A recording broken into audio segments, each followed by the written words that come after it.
from what I understand, you have the rights to the music. You're in a rare situation for a reggae artist, right? How did you get the rights to your music? Officially, here in Jamaica, PRS, Performing Rights Society, they are based officially and originally in London, but they sub-licensed, they were affiliated to Jamaica and all of the Commonwealth countries that was allied to London.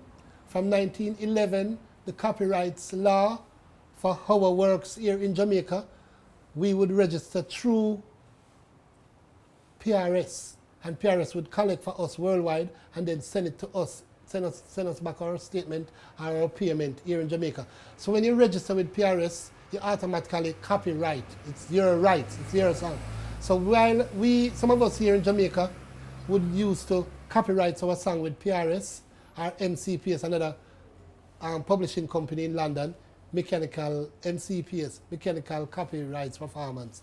When your song plays on the radio, they collect from the radio and pay you also too. Yeah. So most of my songs, I was knowledgeable somewhat, because other artists were doing it too, and other people would inform us to go and register our song with PRS. Who were some of the artists that would give you the information to register your...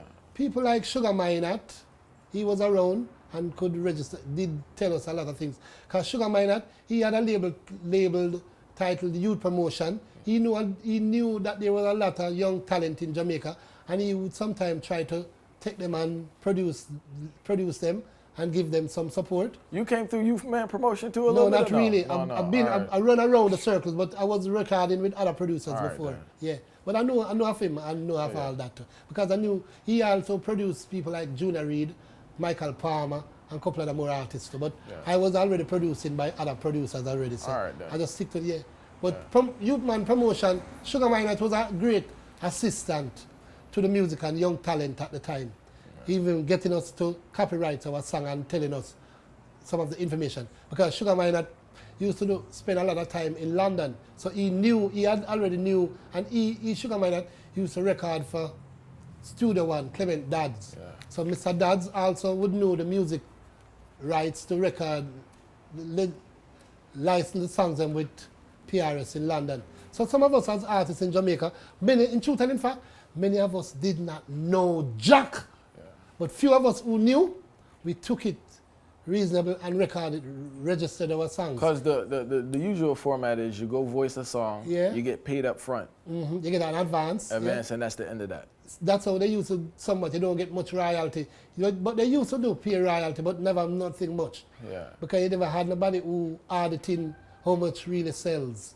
So the distributing company, them, maybe sometimes will just show you a little check, which they feel like, and you can't even know if that check is really right to the amount of record you have sold. Yeah. But PRS and those publishing companies in London, they would just collect for you for when your song plays on the radio. Locally here, they were to pay us here in Jamaica too, but they did not pay us because many of things was never in effect or officially treated to we, the public at times. I tell you this, overall, our social way of life in Jamaica wasn't that pleasant. We were still treated like slaves. But some of us who were still a little bit knowledgeable, we still make ourselves somewhat a little bit more progressive. But we were still suppressed by the system in general. But some of us still make our way and come over. So what was the full process of getting your music? You got in like early 90s? Early 90s. From the 80s, I've been started registering my songs and getting them published also too.